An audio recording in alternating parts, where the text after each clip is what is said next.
अस्सलाम वालेकुम नाज़रीन, आप देख रहे हैं नसीम ज़हरा टेट। शहजाद अकबर साहब जो कि पॉइंट पर्सन थे प्राइम मिनिस्टर इमरान खान के एसेट रिकवरी के हवाले से, अकाउंटेबिलिटी के हवाले से, एक तरफ ये हैं, दूसरी तरफ नैब के चेयरमैन हैं और जो प्रेसिडेंट के अपने प्रिंसिपल सेक्रेटरी हैं उनका भी बड़ा की रोल है, आज़म खान साहब। बहरहाल ये दो अकाउंटेबिलिटी के हवाले से शख्सियात थी और आपने देखा कि बारहा प्रोग्राम्स में आके और प्रेस कॉन्फ्रेंसेस करते थे शहजाद अकबर साहब, और वो फरमाते थे कि बड़ी जल्दी आप देखेंगे कि शहबाज शरीफ साहब जो हैं उनका जो केस है वो इख्तिताम पसीर होगा, वो कन्विक्ट होंगे। फिर आपने ये भी देखा कि उन्होंने कहा कि सुलेमान शहबाज को वो पाकिस्तान ले आएंगे। फिर उन्होंने कहा कि एक्स्ट्रेडिशन ट्रीटी जो है वो भी हो जाएगी और इसहाक डार साहब भी वापस आएंगे। तो बहुत सी उन्होंने बातें की और कहते चले गए और इमरान खान साहब ने उन पर यकीन किया। और फिर आपने देखा पिछले 24-48 घंटों में जो हुआ, प्राइम मिनिस्टर नाला हुए कि ये कुछ डिलीवर नहीं कर पाए और फिर उनको घर भेज दिया। आज हम सवाल ये उठाएंगे नाजरीन कि जो शहजाद अकबर साहब की रेजिग्नेशन है, जो उनका जाना है घर और उनको भेजा गया घर, तो उनको जो भेजा गया है उससे हम क्या अखज़ करें? हम ये अखज़ करें कि शहजाद अकबर साहब ना अहल थे और वो कॉम्पिटेंट नहीं थे, या हम उससे ये अखज़ करें कि जो अकाउंटेबिलिटी का तरीक़ाकार है उसमें कोई गड़बड़ है, या हम ये अखज़ करें कि प्राइम मिनिस्टर इमरान खान जिस एजेंडे, जिस प्लेटफॉर्म पे आए, जो इनका फ्लैगशिप एक इनिशिएटिव था और कौम ने उनको लब्बैक कहा, बहुत से लोगों ने, इसमें कोई डाउट नहीं है, लेकिन कहाँ वो क्लेम्स, ये जरा सुनिएगा मुराद सईद साहब ने क्या कहा था 2 दिन बाद जब इलेक्शन के इमरान खान साहब जीते थे। हम इस प्लेटफॉर्म से मुतअद्दिद मरतबा कह चुके हैं अकाउंटेबिलिटी ज़रूर होनी चाहिए, लेकिन सवाल ये है किस तरह से अकाउंटेबिलिटी होगी। और ये भी नाज़रीन, ये पहली हुकूमत तो नहीं जिसने अकाउंटेबिलिटी की बात की। हमने देखे कि मिलिट्री डिक्टेटर्स आए, हमने देखा नवाज शरीफ साहब ने अकाउंटेबिलिटी करने की कोशिश की, लेकिन क्यों किसी नतीजे पे नहीं बात पहुंचती? क्या ये तरीक़ाकार आगे किसी तरह कारआमद साबित होगा? क्या इमरान खान साहब का जो तरीक़ाकार है उससे कोई मुल्क को फ़ायदा हुआ? क्या उनको कोई फ़ायदा हुआ? ये सब सवालात हैं, अहम सवालात हैं। इन पर डिस्कशन के लिए हमारे साथ मौजूद है नाज पीटीआई के leader senator barrister Ali Zafar साहब, बहुत शुक्रिया अली प्रोग्राम में आने का। उनके साथ तशरीफ़ रखते हैं नाज़रीन इरशाद भट्टी साहब, जो कि अवामी आवाज़ बन के हमेशा बात करते रहे हैं अकाउंटेबिलिटी की। आज ज़रा इनकी भी पूछगिछ करेंगे हम। बहुत शुक्रिया इरशाद। और उनके साथ तशरीफ़ रखते हैं सेनेटर मुसद्दिक मलिक साहब, सीनियर लीडर पाकिस्तान PMLN के। बहुत शुक्रिया मुसद्दिक, आपने ज्वाइन किया। तो अली ये बताइएगा अली साहब कि ये जो शहजाद अकबर साहब ने बातें की और जो क्लेम्स किए, अगर हम ये कहें कि उन्होंने ये क्लेम्स इसलिए किए क्योंकि आपकी जो क़यादत है वो इस पर बज़िद है कि ये सब कुछ किया जाए, कि इसको भी लाया जाए, पैसा भी लाया जाए, तो उन्होंने उनके कहने पर ये सब उनको सब्ज़बाग दिखाए? जी देखें, जहाँ तक अकाउंटेबिलिटी एहतसाब का प्रोसेस है वो तो जारी रहेगा, और वो एक मैंडेट है PTI का, जिस तरह आपने ख़ुद फरमाया कि बहुत सारे लोग इसके पीछे हैं इस मैंडेट के, और प्राइम मिनिस्टर साहब ख़ुद इसके ऊपर बिल्कुल क्लियर हैं कि इसमें किसी किस्म का कॉम्प्रोमाइज़ नहीं होगा। अब ये जंग जो है करप्शन के ख़िलाफ़, जब आप अकाउंटेबिलिटी करने जाएँ वो होगी तो मुश्किल, उसमें बहुत सारे हर्डल्स आएंगे।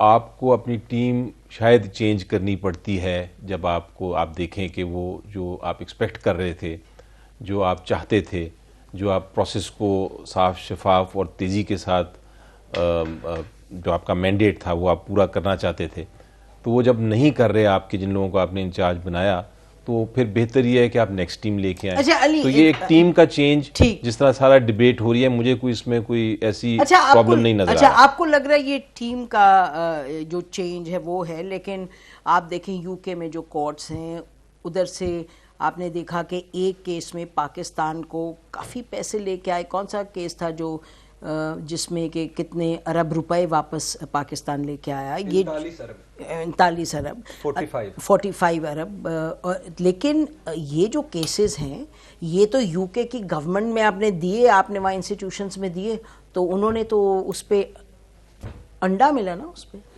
ये देखें, इसमें कोई शक नहीं है कि जिस तरह मैंने कहा शुरू में ही कि अकाउंटेबिलिटी का प्रोसेस बड़ा सख्त होता है, और उस सख्त प्रोसेस में और उसमें चूंकि आपको बहुत सारी एविडेंस कलेक्ट करनी पड़ती है, उसकी इन्वेस्टिगेशन होनी होती है, प्रोसिक्यूशन होनी होती है, और फिर जाके ट्रायल के बाद फैसला होता है फेयर ट्रायल के ज़रिए।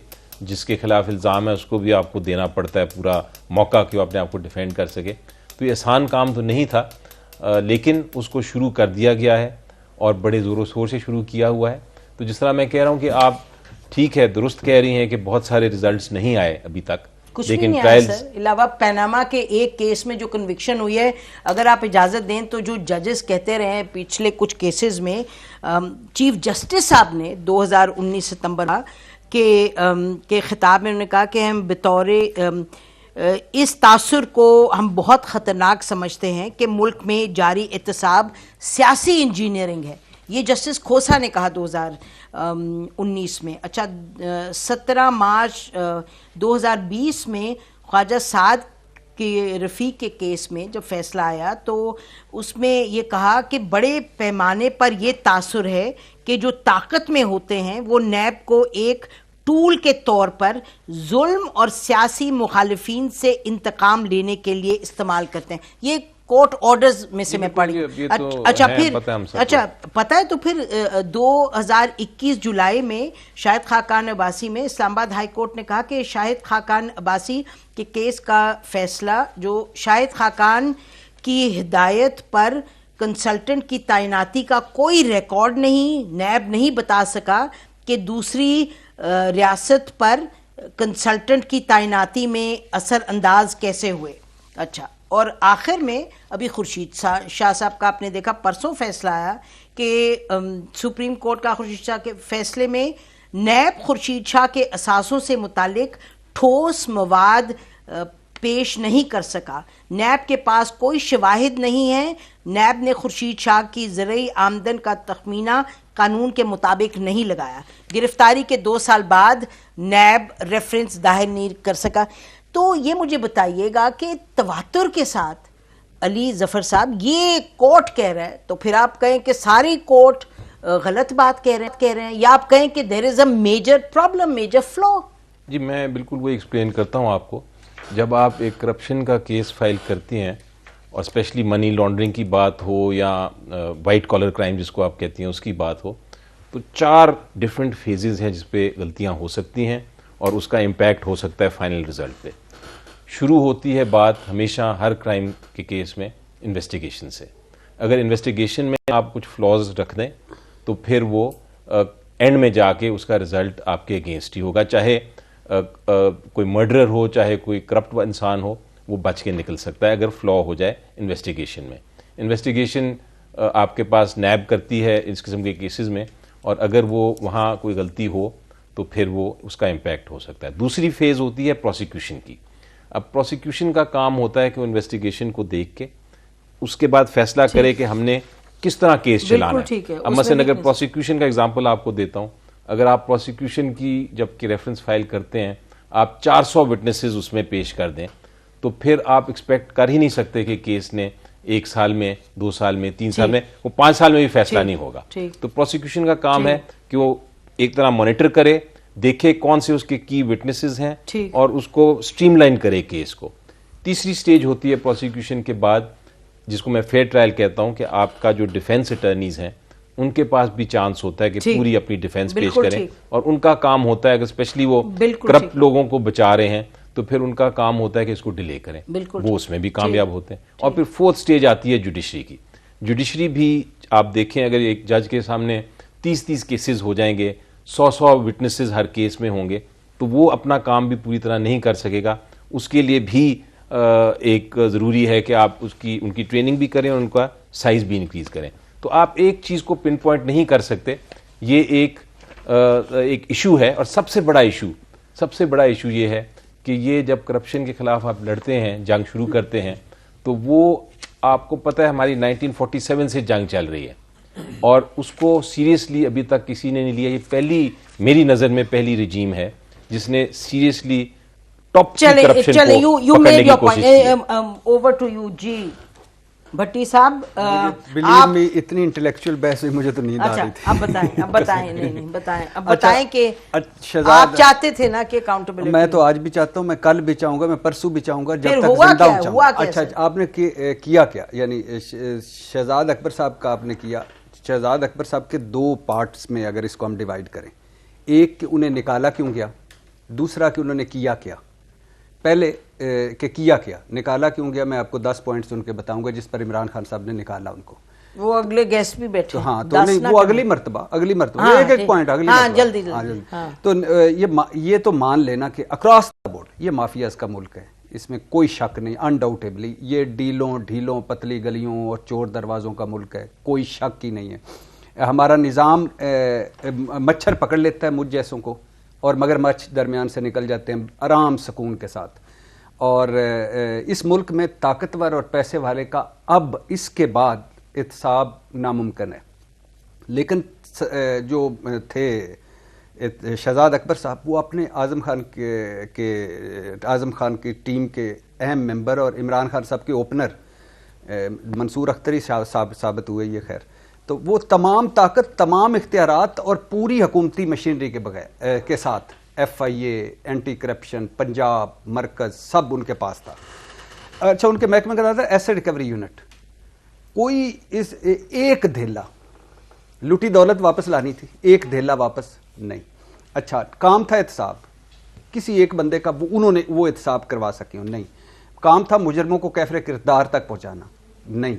अच्छा, 3-3.5 साल वो तोता फाल कहानियां सुनाते रहे, बड़ी बड़ी पेशेनगोइयां करते रहे, मौसम का हाल बताते रहे, बड़के मारते रहे, 3-3 घंटे की प्रेस कॉन्फ्रेंस करते रहे।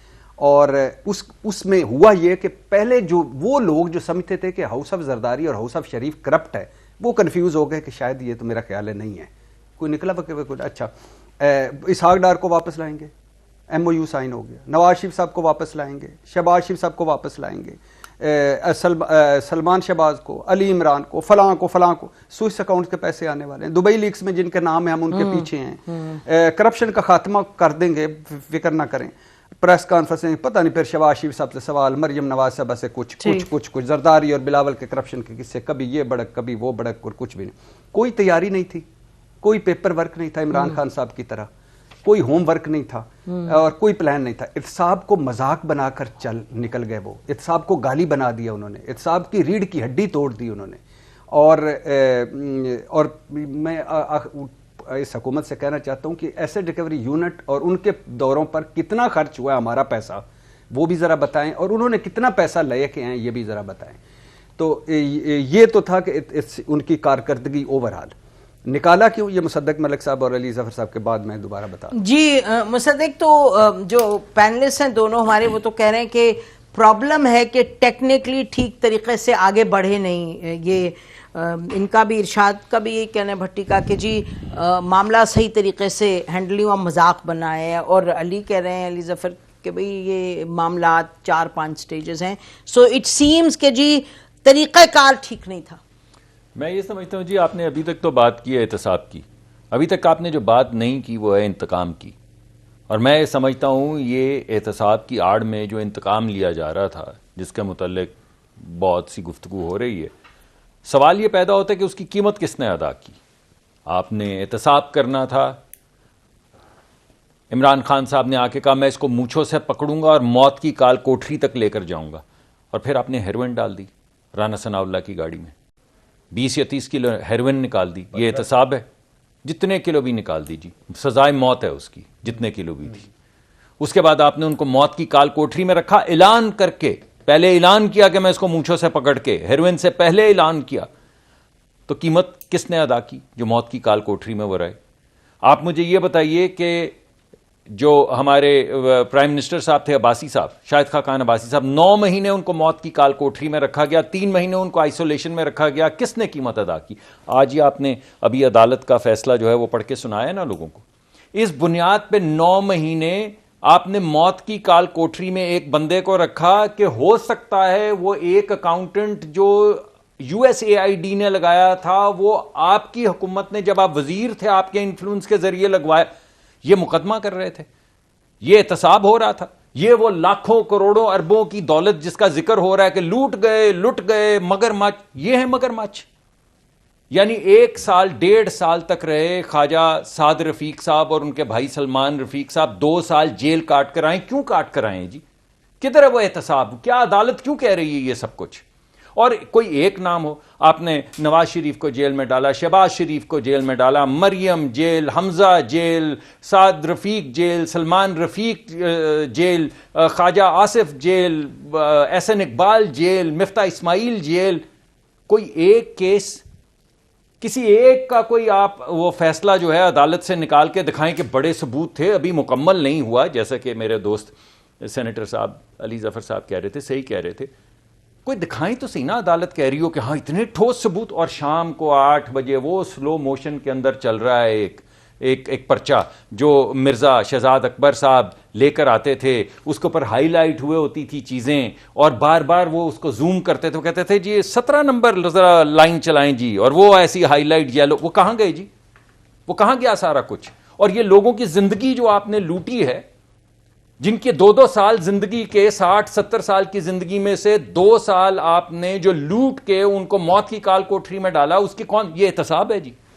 तो इसको एहतसाब कहते हैं। शहजाद अकबर साहब के जाने से इसका मतलब तो नहीं कि ये जो सब आप कह रहे हैं ये शहजाद अकबर साहब ने तो किया नहीं है। शहजाद अकबर साहब ने इमरान खान को खुश करने के लिए इमरान खान के ईमा पे, ये शहजाद अकबर ने कहा था कि मैं मूंछों से पकड़ के जेल में डालूंगा। ये शहजाद अकबर ने कहा था कि मैं इन सबको देखो रुलाऊंगा अवाम समेत। ये शहजाद अकबर की स्टेटमेंट्स थी। ये तो सारे डांस करते हैं इमरान खान साहब की ट्यून पे। तो खान साहब को तो शहजाद अकबर, ब्रेक लेते हैं, ब्रेक के बाद आखिरी बात, जी जी, ट्रॉफी देनी चाहिए, एक इशाइया देना चाहिए और ट्रॉफी देनी चाहिए कि मेरे भाई बगैर सबूत के, बगैर किसी केस के तुमने मेरे दुश्मनों को 2-2 साल जेल में रखा, मौत की काल कोठरी में, तुम्हें तो मुझे ट्रॉफी देनी चाहिए। निकाल किस बात पे रहे हैं? वो शहजाद अकबर साहब नहीं, वो तो खैर नैब का भी उसमें रोल है। नैब के भी साहब जो हैं, नैब के साहब की वो जो उनको वीडियो तो ट्रॉफी मिल उस वक्त के एसएपीएम ने जो वीडियो चलाई थी नैब के चेयरमैन की टेलीविजन के ऊपर, जिसके बाद नैब के चेयरमैन ने कहा था कि हवाओं का रुख बदल रहा है, फिर वो बदल के किधर गया? कुछ उनको और नजर नहीं आया ना। आंधी एक तरफ को चली, काली आंधी। आंधी नजर कम आती है। ब्रेक लेते हैं, ब्रेक के बाद वापस आते हैं, गुफ्तगू को जारी रखते हैं। Stay with us.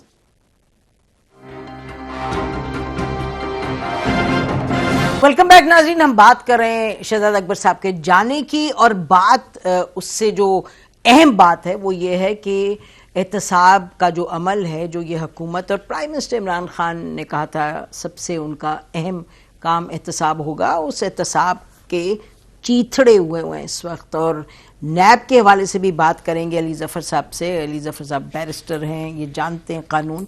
Ali Zafar साहब ज़रा ये बताइए कि नैब के चेयरमैन जो हैं उनकी मियाद ख़त्म हुए से 4 महीने हो गए, और वो मेरा ख्याल है एक्चुअली जो एक ऑर्डिनेंस लाए थे अब तो शायद लॉ भी बन गया है, उनको अब एक्सटेंशन ही लगता है इन इफेक्ट मिली हुई है। जी देखें, इसीलिए ये ज़रूरी था। इनफैक्ट गलती मेरा ख्याल है पहले जब कानून बना था उसी में एक लकूना रह गया था, गैप रह गया था। बड़ी अच्छी बात थी, पहला फैसला ये किया गया था कानून में कि मुशावरत होगी नैब चेयरमैन के लिए, अपोजिशन की भी और जो गवर्नमेंट है उनकी भी, ताकि एहतसाब का जो प्रोसेस है वो ट्रांसपेरेंट हो और अकाउंटेबिलिटी दुरुस्त रफ्त की तरफ जाए। लेकिन प्रॉब्लम ये था उसमें कि जब ये एक्सपेक्ट नहीं हो रहा था कि अपोजिशन तैयार ही नहीं होगी बैठ के एक कंसेंसस पे आने की एक नाम पे, और इसलिए फिर ज़रूरी समझा गया और जॉइंट पार्लियामेंट में ये डिबेट हुई, सेनेट में भी हुई, नेशनल असेंबली में भी हुई, और उस डिबेट के बाद ये फैसला किया गया कि जब तक के ये फैसला नहीं होता कि नया इनकम्बेंट कौन होगा, तब तक के लिए आप एक्सटेंशन वो जारी रखेंगे, यानी जो इनकम्बेंट है नैब चेयरमैन वो जारी रखेगा अपना टेन्योर। लेकिन इसमें और उसकी वजह ये थी अली साहब, उसमें तो ये भी है, पहली दफा हुआ है कि एक्सटेंशन दी जा सकती है और जुडिशल काउंसिल नहीं देगी, एक्सटेंशन प्रेसिडेंट देंगे, यानी कि प्राइम मिनिस्टर देंगे। तो ये that is been seen as a compromise. नहीं, आई थिंक कॉम्प्रोमाइज नहीं जरूरी था जी, और होता है ओम्बुड्समैन के लॉज में भी ये है, और बहुत सारे नहीं है कंपेयर टू, बट काफी सारे कानून में, कवानीन में ये है कि जहां आपने एक प्रोसेस कंसेंसस का डेवलप किया हो, आपने कहा हो कि 2 पार्टीज मिलके एक नया इनकम्बेंट करेंगी, तो जो एग्जिस्टिंग इनकम्बेंट है उसको कंटिन्यू करने के लिए एक कानून साजी ज़रूर होती है। और ये इसमें कोई ऐसा कानून नहीं जो सिर्फ एक ही पाकिस्तान में हो, और बहुत से कवानीन है बाकी दुनिया में भी ये कवानीन है। नैब पाकिस्तान में बहरहाल एक ही है, बताएं। लेकिन ये जो अब जो करना है ज़रूरी वो ये है, और इस पे मेरे ख्याल है फवाद चौधरी साहब ने अभी 3-4 दिन पहले भी इनवाइट किया है ऑपोजिशन को। फवाद चौधरी साहब की तो मजाक ना करें, फवाद चौधरी साहब तो मजाक करते रहते हैं। वो उन्होंने कहा है ऑपोजिशन को कि आप आके बैठे हमारे साथ नैब चेयरमैन का जो जिसको भी रखना है, लेट अस आपको याद है कि उन्होंने पहले कहा था, मेरा ख्याल है ये ऑपोजिशन का काम है इस वक्त कि वो आके सजेस्ट करें अच्छे नाम, गवर्नमेंट ओपन है इसके लिए, बैठ के इसका फैसला किया जाए। जब जिस वक्त फैसला हो जाएगा तो वो चेंज हो जाएंगे। अच्छा, लेकिन जब तक क्विक कमेंट आप दें इससे पहले मैं शाद के पास जाऊं। हाथ तो मिलाते नहीं मैडम, मुल्क के अंदर जंग लग गई, महाज पे जंग छिड़ी, यानी सेटल्ड बॉर्डर्स को क्रॉस करके इंडिया अंदर आ गया, बमबारी की, वो तो हमारी फौज ने उनके दांत खट्टे किए। प्राइम मिनिस्टर तो हाथ मिलाने को, ब्रीफिंग देने को तैयार नहीं थे। तो अब बदलाव ये होता है आज इसका? आप बताइए, 3.5 साल अभी उनको बोले आ जाएं, हाथ मिलाएं और बात करें, आके लीडर ऑफ द ऑपोजिशन के पास आए, उनको बोले I want to talk to you. ना उन्होंने कहा ऑपोजिशन से, उन्होंने कहा है, उन्होंने कल जो अल्फाज इस्तेमाल किए हैं वो जरा क्लिप चलाएं। मैं तो कहूंगा नहीं, ऐसे लफ्ज से वो अल्फाज हैं जो उन्होंने कल इस्तेमाल किए थे। क्या कहा था उन्होंने ऑपोजिशन के मुतालिक, किस तरह के लोग हैं, क्या कहा था उन्होंने? टेलीविजन पे तो बोला नहीं जाता हमसे। प्राइम मिनिस्टर ऑफ पाकिस्तान आके ये कह रहा है जी हम लोगों से टेलीविजन पे, क्योंकि ऐसे अल्फाज आप क्यों किसी के मुतालिक इस्तेमाल करेंगे जो प्राइम मिनिस्टर हमारे पूरी कौम से खिताब करते हुए जो अल्फाज इस्तेमाल, पेट फाड़ूंगा, कोई कहता है कोई घटिया है। इरशाद ये बताएं कि जो अभी इन्होंने ब्रेक से पहले बात की लंबी, मुसद्दिक मलिक साहब ने, उन्होंने कहा कि ये अपोजिशन के साथ से इंतकाम लिया गया है, ये कोई एहतसाब तो नहीं है। और मुझे वैसे याद आता है किसकी हमें खींची थी जनरल मुशर्रफ के दौर में, मेरा ख्याल है यही राना सनाउल्लाह थे ना? जी राना सनाउल्लाह, बड़ा जुल्म हुआ था। बताइए इंतकाम है। देखिए राना सनाउल्लाह पे झूठा केस है, मैं तो इसके हक में हूँ। एहसन इकबाल पे झूठा केस है, मिफ्ता इस्माइल पे मेरे ख्याल से मशकूक केस है, जो शाहिद खाकान अब्बासी हैं उन पे केसेस और 2-3 और हो सकते हैं, ये मशकूक केस है। बाकी इसके अलावा मेरी दूसरी है, इसके अलावा राय है कि हम ये अब इसको एहतसाब को इंतकाम बना देना, इंतकाम को एहतसाब बना देना, ये एक सियासत है और करते हैं। मेरी इस पर दूसरी राय है कि कोई आपने अपने मुकदमे जब भी आप अदालतों में लड़ेंगे, आपको अदालतों में ये जो 5-6 आपने सुनाए हैं, ये किसने कहा है? अदालतों ने कहा है। हाँ। मियाँ साहब लंदन किसकी वजह से बैठे? हुकूमत और अदालत की वजह से। मियाँ साहब जाती उम्रा किसकी वजह से बैठे हैं? हुकूमत की वजह से। जरदारी साहब बाहर किसकी वजह से? अदालत की वजह से। फरियाल तालपुर साहब बाहर किसकी वजह से? अदालत की। मरियम नवाज साहब बाहर किसकी वजह? अदालत। हमजा साहब बाहर किसकी वजह? अदालत। शहबाज शरीफ साहब अपोजिशन लीडर बने हुए हैं, किसकी वजह से? अदालत की वजह से। तो कानून होगा तो ये अदालतें आजाद, मेरा बिलीव है, मेरा बिलीव अदालतें आजाद हैं, अदालतें फैसले दी, उन्होंने कन्विक्ट किया, उन्होंने सारा कुछ किया। कहाँ आपके ट्राली ट्रैक्टर सबूत के? मनी ट्रेल तो है कोई नहीं। या तो ये खत्म कर दें कानून, मनी ट्रेल तो खैर मुझसे इस कोर्ट की मांगे तो वो भी नहीं है, लेकिन या तो ये कानून खत्म कर दें, 62-63 खत्म करें, ये कानून खत्म करें, नैब को ताला मारे, FIA को ताला मारे, जो चीजें आपसे पूछते हैं, जो बड़े आपसे पूछते हैं महकमे, उनको खत्म कर दे। पुलिस तो हमें चित्तर मारती है, कभी पुलिस के ना इमरान खान साहब ने की, ना हाउस ऑफ शरीफ ने की, ना जरदारी साहब ने की, उनको पुलिस कहती कुछ नहीं। तो जो बड़े हैं वो खत्म कर दें, ना पूछें, एक रेड लाइन लगा दें। एहतसाब को क्यों गाली बनाते हैं? क्या नहीं पूछना चाहिए? जी मुसद्दिक, यानी मिसाल के तौर पे अगर इसके इन सारे अक्रॉस द बोर्ड केसेस को छोड़ें, इमरान खान साहब की काबीना में कौन कौन बैठे हुए हैं ये भी छोड़ें, माफियाज कौन है, BRT क्यों इतना डिले हो गया, ममनुआ फंडिंग क्यों हो गया, हेलीकॉप्टर क्यों चला तो फवाद ने कहा कि ये इमरान खान की तौहीन है, वो सारे छोड़ दे। आपको पता है 2 करोड़ रुपए फाइन लगा इमरान खान साहब को? जंग ग्रुप के एक रिपोर्टर बता रहे थे कि हेलीकॉप्टर केस पे, हालांकि वो ज्यादा होने 11 करोड़ थे कि मेरे ख्याल से 4 करोड़ थे या 11 करोड़, लेकिन वो सारे छोड़े, कोई भी नहीं मानता ना, कोई भी नहीं कहता कि ये हो रहा है। कौन, जब ये इधर थे और ये हुकूमत में थे तब ये इंतकाम कह रहे थे ले रहे, उससे पहले पीपल्स पार्टी, यही नया बच्चा था पीपल्स पार्टी के लिए जब चेयरमैन अपना था, यही नया बच्चा था, ये चेयरमैन इन्होंने मिलकर लगाया। तो ये या तो कानून बदले मिल के बैठे, और सही कह रहे हैं, अभिनंदन पे इकट्ठे नहीं, कोरोना पे इकट्ठे नहीं, टड्डी दिल पे इकट्ठे नहीं, जीबी पे इकट्ठे नहीं, कश्मीर पे इकट्ठे नहीं, अंदरून पे इकट्ठे नहीं, बैरून पे इकट्ठे नहीं, कभी इकट्ठे नहीं। क्योंकि इमरान खान साहब का एक खूबसूरती है, वो कहते हैं ये सारे चोर हैं, डाकू हैं, जो मेरे साथ बैठे हुए हैं ना, वो उन डोनर्स, ठेकेदार फ्रेंडली जमहूरियत, डोनर्स जमहूरियत, फ्रांसर जमहूरियत, और जो अपने अंदर बैठे हुए हैं शुगर कमीशन, अद्वियात, आटा गंदम, पता नहीं क्या क्या, वो सारे ठीक हैं। तो ये या तो अक्रॉस द बोर्ड कोई ऐसा बंदा लाएं जिस पे सारे मुत्तफिक हों, जो कुछ करे, या एक बंद कर दे। पता नहीं है मुत्तफिक होंगे या क्या होंगे। शहजाद अकबर फिर रह गया, आपने मुझे नायब की तरफ लगा दिया। शहजाद अकबर को कोई निकाला, आप मुसद्दिक साहब के बाद मैं आपके पास आती हूँ। शहजाद अकबर, तो ये जो कह रहे हैं शाद भट्टी, वो कहते हैं जी आप कह रहे हैं बड़े लोगों से तो सवाल ना करें, FIA ये जो तमाम ऑर्गेनाइजेशंस हैं इनको करने दें अपना काम, अगर करेंगे तो फिर आप कह रहे हैं इंतकाम की बजाय जो है आपके सामने असल में एहतसाब आएगा, और कि जजेस जो हैं आप लोगों को एक इंडिपेंडेंट तरीके से रिलीफ भी तो देते हैं ये तमाम सामने। आपको याद है जब इमरान खान साहब कहा करते कि अगर हुक्मरान अच्छा हो, आपने कल रेटिंग देखी है करप्शन में पाकिस्तान की? बढ़ गई है, 16 पोजीशंस गिरी है, कुछ 180 मुमालिक हैं, 160 पे पाकिस्तान आ गया पिछले 4 साल में, 3 साल में। तो वो हुक्मरान जैसा होगा वैसी रेटिंग आएगी ना। ये खुद इमरान साहब कहते थे ना कि अगर हुक्मरान अच्छा हो तो जैसा fish rots from the head, जी, तो जैसा हुक्मरान था, रॉट तो क्या होनी थी, जैसा हुक्मरान था वैसी रेटिंग आ गई। अब लोग सारे परेशान क्यों? आज सुबह मैं और अली जफर साहब दोनों सेनेट में बैठे थे, जहां पे ये ले-दे हो रही थी कि हम लुट गए, बर्बाद हो गए, हमारी रेटिंग करप्शन में नीचे आ गई, हम दुनिया के बदतरीन ममालिक में। भाई जैसा हुक्मरान होगा वैसी रेटिंग आएगी, जिसका जिक्र मैं भी कर रहा हूं, जिसका जिक्र भट्टी साहब भी कर रहे हैं। आपने NICL का केस याद है आपको? 24 अरब का था। आपको EOBI का केस याद है? 44 अरब रुपए का था। आपको मालन जब्बा याद है, जो अभी कोर्ट का जवाब आया कि आपको किसने कहा था ये बंद करने के लिए? किसने कहा था आपको? ये तो नैब के चेयरमैन ने, आपको वो एहतसाब कमीशन के चेयरमैन KP के याद है, जिन्होंने कहा था कि कड़ियां हथकड़ी की शक्ल में पहुंचती हैं 5 वज़रा तक? किधर है भाई वो वजीर? वो 5 वजीर किधर हैं? हर बंदा चोर है। चीनी वाली माफिया, आटे वाली माफिया, स्कूल वाली माफिया, अस्पताल वाली माफिया, दवाओं वाली माफिया, यही तो इकोनॉमी है, तभी तो चल नहीं रही। मां सिवा वो कुछ लोग जो ये बैठे हुए हैं रेड जोन के अंदर, को 27-25 लोग, जिनमें से एक कल फायर हो गया, बाकी सब माफिया और चोर हैं। आप मुझे ये बताएं कि तोशा खाने का क्यों नहीं बताते? कोई किसी ने न्यूक्लियर प्लांट हमें दिया था जो स्टेट, एक मिनट, दो सवाल अली साहब के लिए, 2 सवाल।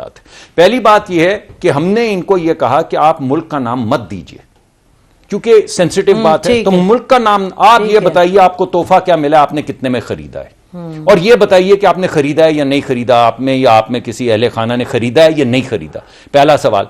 दूसरा सवाल, $250 मिलियन इकोनॉमिक क्राइम्स एक्ट, जिसमें ये शहबाज शरीफ को फ्राई करना चाहते थे। शहबाज शरीफ तो छुट गए, मगर वहां पे एक बस्ट हुई जिसमें $250 मिलियन लंदन के अंदर पकड़े गए, जो इलीगल मनी था, इल गॉटन मनी था एक पाकिस्तानी का। पाकिस्तान ने जाके वहां पे प्लीड किया कि ये पैसा हमारा है। प्लीड करने के बाद सक्सेसफुली वो पैसा इकोनॉमिक क्राइम्स एक्ट में पकड़ा गया, बस्ट हुआ पैसा लाए स्टेट बैंक के अकाउंट में आया। मैं अली साहब से ये पूछना चाहता हूं, वो स्टेट बैंक के अकाउंट से किस अकाउंट में गया, और वो क्या कानून है जिसमें मुल्क का पैसा जो स्टेट बैंक के अकाउंट में आया है वो किसी एक फर्द के जुर्माने के अकाउंट में? ये जो हमारे मदीने की रियासत है, इस मदीने की रियासत में वो उस फर्द के अकाउंट में कैसे गया? आप सेनेटर हैं, आप लॉ कमेटी के माशाल्लाह उसके करते धरते हैं, आप जरा हमें बताएं तो सही आज कि ये $250 मिलियन भाई किधर गया है और किस कानून के तहत गया है? ये कुछ 2 सवालात, कुछ तोशा खाना छोटा सवाल और 250 मिलियन का बड़ा सवाल, जरा इनका जवाब दे दें ताकि इंतकाम और एहतसाब की तफरीक हो सके। ब्रेक के बाद इस सवाल का जवाब लेते हैं अली जफर साहब से, और इरशाद भट्टी से भी सुनेंगे शहजाद अकबर साहब के बारे में। और स्टे विद अस। ब्रेक से पहले कुछ 2 सवाल उठाए थे सेनेटर मुसद्दिक मलिक ने अली जफर साहब से, उनसे जवाब लेते हैं। जी, 250 मिलियन किधर गए, किस अकाउंट से अकाउंट में गए? जी मैं जवाब देता हूँ। 2 पहले मैं पॉइंट्स का और भी जवाब देता हूँ, 4 पॉइंट्स का जवाब देता हूँ। पहले सबसे पहले तो इन्होंने बात की थी इंतकाम की, कि ये अकाउंटेबिलिटी नहीं है, इंतकाम है।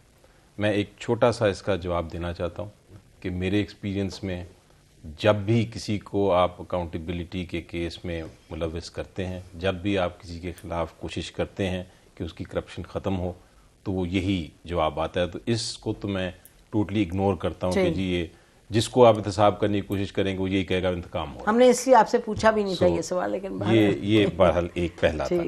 दूसरी बात की गई ट्रांसपेरेंसी इंटरनेशनल की एक करप्शन की रिपोर्ट की कि जी करप्शन जो है वो 14 पॉइंट हम नीचे चले 16 पॉइंट। अच्छा, अब लोगों को थोड़ा सा समझने की ज़रूरत है। सबसे पहले तो ट्रांसपेरेंसी रिपोर्ट अभी तक उसकी डिटेल्स नहीं आई, लेकिन एक चीज़ उसमें बड़ी वाजे है, और वो ये है कि जो टॉप पे करप्शन थी पाकिस्तान में वो बिल्कुल ख़त्म हो गई।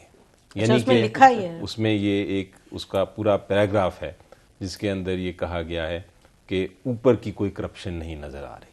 तो ये एक बड़ा पॉजिटिव पॉइंट है। अब दूसरी बात यह है कि बदकिस्मती से, और इस पे मैं तो यानी नीचे वाले कर रहे हैं करप्शन, ऊपर के ये एस्पेक्ट है, उस पे हम तीनों को और आपको भी शर्मशार होना चाहिए, क्योंकि ये जो ट्रांसपेरेंसी इंटरनेशनल की रिपोर्ट्स हैं, ये एक तो मुझे पता नहीं कि उनके क्या क्रेडिट क्या होता है, उनके क्या किस तरह वो करते हैं और क्या उसका डेटा है, उसकी ऑथेंटिसिटी क्या है, लेकिन हमें जो शर्मनाक बात यह है कि बहुत अरसे से हम इसमें आ रहे हैं बॉटम पे। बिल्कुल। तो अब ये कोई ऐसी तो नहीं होती कि आप एग्जाम की तरह तो नहीं है, नंबर्स की तरह तो नहीं है कि आप ऊपर या नीचे होते रहें, तो आप 1 पॉइंट ऊपर चले गए तो आपने बड़ा अच्छा कोई काम कर दिया, 2 पॉइंट नीचे चले गए तो बहुत बुरी हो गई। ये तो वेरिएशन होती है जो भी उस वक्त जजमेंट कर रहे हैं। तो ये कहना कि जी हम नीचे चले गए, आई थिंक इज रॉन्ग। नहीं, पीटीआई ये है, ऑपोजिशन उठाती थी ये। इम्पोर्टेंट चीज ये है, जो इम्पोर्टेंट चीज ये है, आगे चलें, वो ये है कि ये जो ट्रांसपेरेंसी इंटरनेशनल की रिपोर्ट है, इसको होना ही नहीं चाहिए था। इसको हमें आहिस्ता आहिस्ता एलिमिनेट करना है, और यही जंग हम लड़ रहे हैं कि करप्शन। तोशाखाना का बताएं, हर मर्तबा 250 मिलियन ये मैटर इनफैक्ट आपको याद होगा कि ये हाई कोर्ट इस्लामाबाद में भी ये पेंडिंग है। इसमें भी एक बकायदा उसकी रिपोर्ट दी गई है गवर्नमेंट की तरफ से कि क्या वजह है कि हम नहीं कर सकते। प्राइम मिनिस्टर को कि इसको खत्म करें, ये मामला बार बार उठता है, बार बार उठता है। लेकिन उसमें जो हमारी फॉरेन मिनिस्ट्री की और हमारी कैबिनेट डिवीजन की जो बड़ी क्लियर एक जो मौक़िफ़ है, वो ये है कि हम किसी तरह अपनी जो दोस्त ममालिक हैं और हमारे जो एक इंटरनेशनल न्यूक्लियर तो नहीं दिया ना जी, कोई न्यूक्लियर टेक्नोलॉजी रोक हम नहीं एम्बैरेस करना चाहते। अली साहब ये बड़ा अनकन्विंसिंग जवाब है, नाम ना दें। अच्छा, ये स्टेट की तरफ से एक प्रिंसिपल स्टैंड दिया गया है। चलें जी, एक डिफेंड कर दिया स्टेट ने, प्रोटेक्ट कर दिया प्राइवेसी को। जहां 250 मिलियन का ताल्लुक है, वो बड़ा क्लियरली वो एक इशू आपको याद होगा कि सुप्रीम कोर्ट में एक मामला चल रहा है।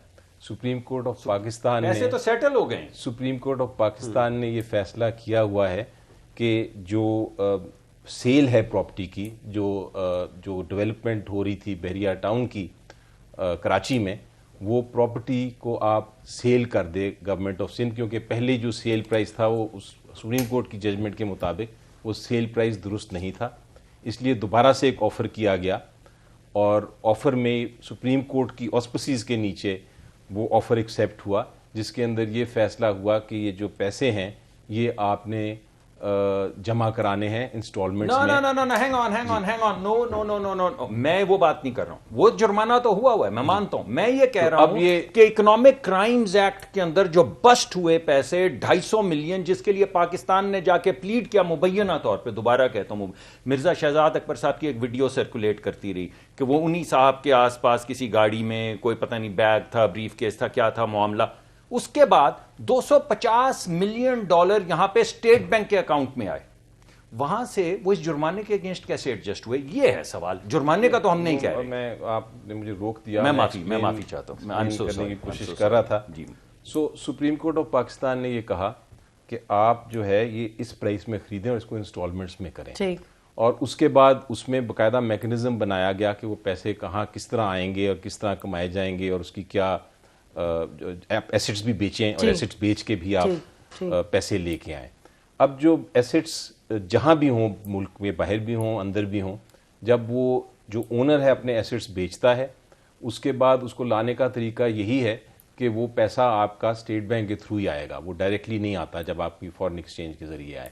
सो पैसा जब वापस लिया गया, वो चूंकि उस पर एक इशू बना हुआ था पहले कि ये सुप्रीम कोर्ट का केस है और सुप्रीम कोर्ट के केस के तहत ये पैसा आ सकता है कि नहीं आ सकता, वो जब क्लियर किया गया उनको कि यस ये पैसा आना ज़रूरी है क्योंकि इसी पैसे से वो डेवलपमेंट होनी है मैं माफी चाहता हूं, जो आपकी बात सुप्रीम दोबारा कोर्ट काट में। रहा हूं। लेकिन वो स्टेट बैंक नहीं को नहीं नहीं मैं ये कह रहा हूं तो मैं वो माफी चाहता पैसा हूं, इकोनॉमिक क्राइम्स एक्ट के तहत वो नहीं पकड़ा गया। आप ये टीवी पे क्लेम कर रहे हैं कि वो 250 मिलियन इंग्लिस्तान में इकोनॉमिक क्राइम्स एक्ट के तहत नहीं पकड़ा गया, वो उन्होंने बेच के बड़े एक लीगल तरीके से वहां से स्टेट बैंक, और वो स्टेट बैंक के जरिए नहीं आया। जो पैसे बाहर से आते हैं वो स्टेट बैंक के जरिए मेरे अकाउंट में आते हैं। ये पैसे स्टेट बैंक के अकाउंट में, हुकूमत पाकिस्तान के अकाउंट में आए, और इमरान खान साहब ने काबीना में कहा कि ये एक सीक्रेट डॉक्यूमेंट है, मैं जो काबीना से भी शेयर नहीं कर सकता। वो काबीना से भी शेयर नहीं किया गया। उसमें क्या सीक्रेसी, तोशाखाने में भी secrecy, 250 million economic crimes act में भी सीक्रेसी। ये क्या सीक्रेट है जिन जो लोगों के सामने और काबीना के सामने भी नहीं लाए जा मैं रहे? जो इसका जवाब दे रहा हूँ बड़ा सिंपल जवाब है। सो ये सारा कुछ जो है ये सुप्रीम कोर्ट की ऑस्पिसी, सुप्रीम कोर्ट की डायरेक्शंस के नीचे हो रहा है और वो पैसा सुप्रीम कोर्ट के ही अच्छा, अकाउंट में anyway, जमा हुआ है। इस मैं पे हम इससे खिलाफ किसी करता हूं, पैसा क्योंकि जो है ये तो आप मिलाइन कर रहे हैं सुप्रीम कोर्ट को भी। वो पैसा नहीं जो है नहीं बट ही इज नहीं, सुप्रीम मिलाइन तो कोर्ट नहीं के कर रहे। अकाउंट में जाना एक बात है, सुप्रीम कोर्ट का कहना कि इकोनॉमिक क्राइम्स एक्ट का पैसा जो पाकिस्तान में आया है वो सुप्रीम कोर्ट में उनके अकाउंट में डाल दिया जाए, ये दो मुख्तलिफ बातें हैं। अगर मुसद्दक मलिक साहब आप मुझे बोलने दीजिए तो मैं इसका जरूर जवाब दे रहा हूं आपको। सो ये अकाउंट, ये जो कह रहे हैं कि स्टेट बैंक के अकाउंट में आया हुआ है पैसा, ये दुरुस्त बात नहीं। पैसा तो सुप्रीम कोर्ट के अकाउंट में पड़ा है। इकोनॉमिक क्राइम्स एक्ट का पैसा अब ये जो इकोनॉमिक क्राइम एक्ट का है, इसका मुझे इल्म नहीं है कि वो शायद इंग्लैंड के लॉ की बात कर रहे हैं, क्योंकि पाकिस्तान में तो ऐसा कोई कानून नहीं।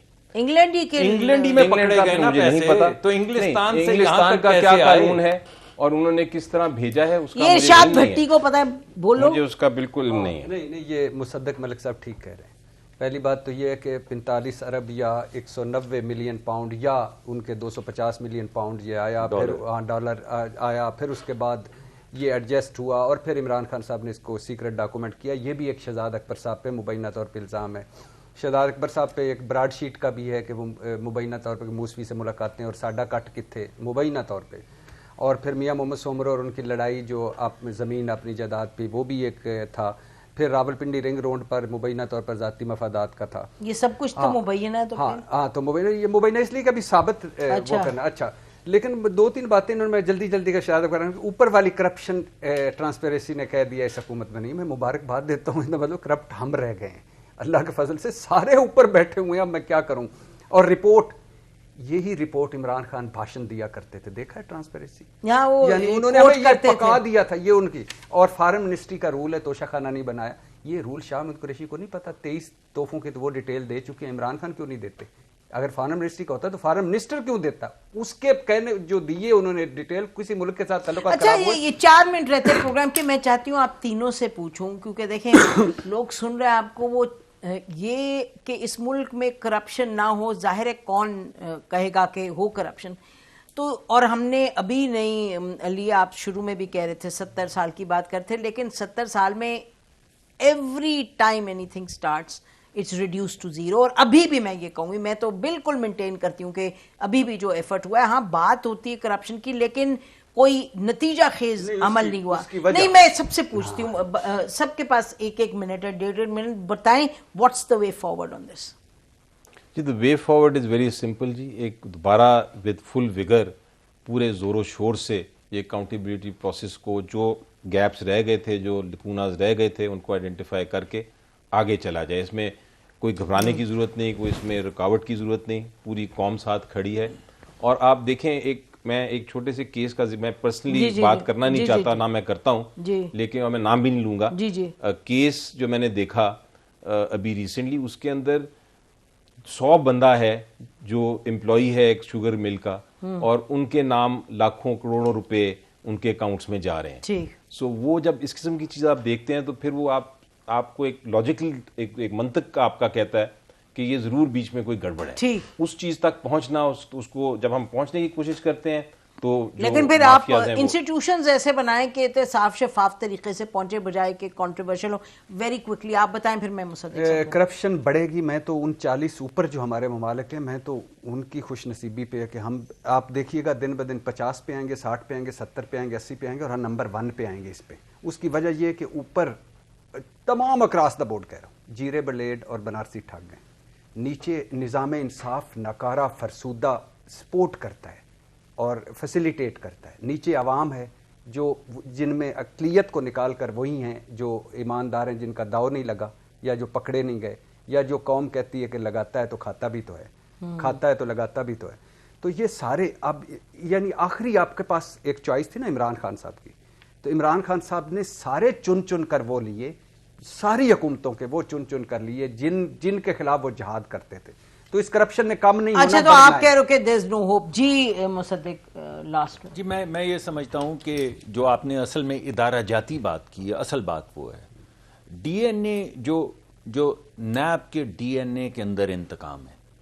मैं समझता हूं कि अगर वाकई एक अच्छी एहतसाबी तंजीम बनानी है तो सबसे पहले तो एक नई तंजीम बनाई जाए, बिकॉज ये जो लोग हैं इनके अंदर एक तरह से इनहेरिट कर लिया है किसी भी हमारी भी हुकूमत आ आपकी जाए ने भी वैसे ये जी। किया था, तो मैं ये कह रहा हूं कि एहतसाब-उर-रहमान। इस वजह से एक तंजीम अगर आपने बनानी है तो आपको मुल्क के कवानीन के मुताबिक, जिसके अंदर इस तरह का जबर ना हो कि आप अपोजिशन को लिटा सकें, उनको मौत की काल कोठरी में डाल सकें, एक सलीके तरीके के साथ आप एहतसाब करें। दूसरी बात यह कि अगर मेरे हाथ में ये होगा कि मैं आपको एक्सटेंशन दे सकता हूं तो फिर भाई एहतसाब नहीं इंतकाम होगा। इस वजह से जो भी शख्स आए उसकी एक टर्म हो, जो भी टर्म रखनी है वो सबकी मुशावरत से हो, वो अबव बोर्ड एक आदमी हो और उसके बाद उसको एक टर्म के बाद जाना ही मुकर्रर। एक्सटेंशन तो अभी का मामला ये जी, तो मैं वही पुरानी- मैंने इसी वजह से पुरानी बात भी की और नई बात भी मैंने आपसे की। तीसरी मैं आपसे बात यह कर रहा हूं कि इमरान खान साहब आखिरी चॉइस नहीं है। इंशाल्लाह जमहूरियत अगर चलती रही तो बहुत सी चॉइसेस आएंगी, बहुत अच्छे लोग इस प्रोसेस के अंदर आएंगे। देखें, जो सैयद साहब ने बात की, बड़ी अच्छी बात की सेनेटर साहब ने। मैं सिर्फ ये कहूँगा कि आप ऐसा कीजिए कि 1990 से लेके आज तक जिन जिन लोगों की जो काबीना में किसी भी वक्त मेंबर रहे हैं या किसी भी वक्त पार्लियामेंट के मेंबर रहे हैं, पार्लियामान के, उन सब की टीटीज खोल दें, स्टेट बैंक के पास हैं, तो फिर पता लगेगा कि इंतकाम नहीं है ये एक अबव बोर्ड प्रोसेस है। इन्होंने तो एक शुगर मिल का जिक्र किया है ना। मैं तो कह रहा हूँ कोई भी शख्स जिसने कोई भी लेजिस्लेटिव कैपेसिटी में काम किया है या हुकूमत का सीनियर कोई वो रहा है सेक्रेटरी, आप उन सब की जो टीटीज आई हैं उनको अवाम में ले आए ताकि ये ना लगे कि आप किसी के पीछे जा ठीक, रहे हैं। ठीक। जिसने टीटी, किसी की टोबैको ठीक। कंपनी हो, किसी की माचिस कंपनी ठीक। हो, किसी की कोई भी जी स्टील जी की गॉट योर कंपनी हो, पॉइंट, जी जी गॉट योर पॉइंट। बिल्कुल इस पे खत्म करते हैं। Ali, any quick comment? नहीं, आई थिंक ठीक है जी, बिल्कुल हमें आगे चलना है अकाउंटेबिलिटी प्रोसेस में और ऐसे चलना है कि साफ और शिफाफ हो। बिल्कुल। बहुत शुक्रिया आप तीनों का प्रोग्राम यानी हम हमेशा कहते रहे एहतसाब अहम है, ज़रूरी है और करप्शन ख़त्म होनी है। अब ये नहीं मालूम कि आप पिछले घड़े खोदें तो क्या हाल होगा मुल्क का। अभी तक तो हमें यही नज़र आता है कि जिस तरह जब खुदाई शुरू होती है तो आगे बढ़ते नहीं, कुछ बनता नहीं है, बस और एक गहराई में गिरते चले जाते हैं। और इसमें अब जिस तरह इदारों को इस्तेमाल किया जाता है, हर हुकूमत ने ये किया है। पता नहीं कौन आएगा किस दिन इस मुल्क में लॉ इन्फोर्समेंट, रेगुलेटरी अथॉरिटीज़ इस तरह चलेंगी कि आपका और हमारा जो है ईमान इस मुल्क में वो फिर से ताज़ा होगा। बहुत शुक्रिया। खुदा हाफिज़। पाकिस्तान जिंदाबाद।